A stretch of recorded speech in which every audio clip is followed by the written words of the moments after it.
অস্ট্রেলিয়ার স্নোই মাউন্টেন অঞ্চলে অবস্থিত আমরা গিয়েছিলাম ক্যারিনিয়া ভিলেজ রিসোর্টটিতে। যারা প্রকৃতিপ্রেমী, যারা স্নোই লাইক করেন, তাদের জন্য এটি অসাধারণ একটি শান্তির জায়গা।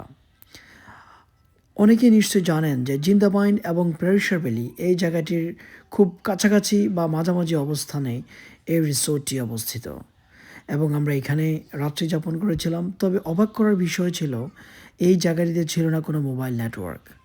অস্ট্রেলিয়ার মতো উন্নত দেশে এসেও এমন একটি জায়গায় থাকবো যেখানে মোবাইল নেটওয়ার্ক বা মোবাইলে প্রায় কোনো নেটওয়ার্কই ছিল না, এটি সত্যি আসলে আমার কল্পনার বাইরে ছিল।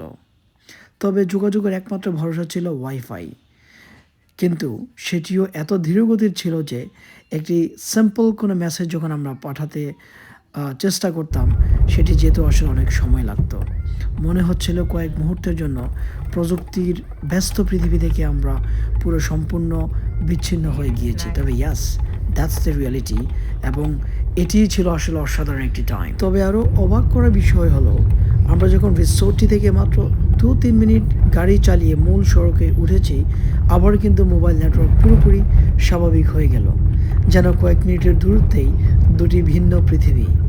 প্রকৃতির এত কাছাকাছি থাকার কারণে হয়তো এই ধরনের নেটওয়ার্কের সীমাবদ্ধতা রয়েছে। তবে ইয়াস, ক্যারিনিয়া ভিলেজের সবচেয়ে বড় আকর্ষণ হলো এর শান্ত পরিবেশ। আমরা অনেক এনজয় করেছি, উপভোগ করেছি। আমার কাছে মনে হয়েছে শহরের কোলাহল, যানজট আর ব্যস্ততা থেকে দূরে এখানে এসে মনে হলো যেন সময় একটু ধীরেই চলছে। তবে মানুষের বা আমরা যারা রয়েছি আমাদের এই যান্ত্রিক জীবনে বা ব্যস্ততম জীবনে এই ধরনের টাইম স্পেন্ড, এটি আসলেই আমাদেরকে অনেক রিফ্রেশমেন্ট করে দেয়।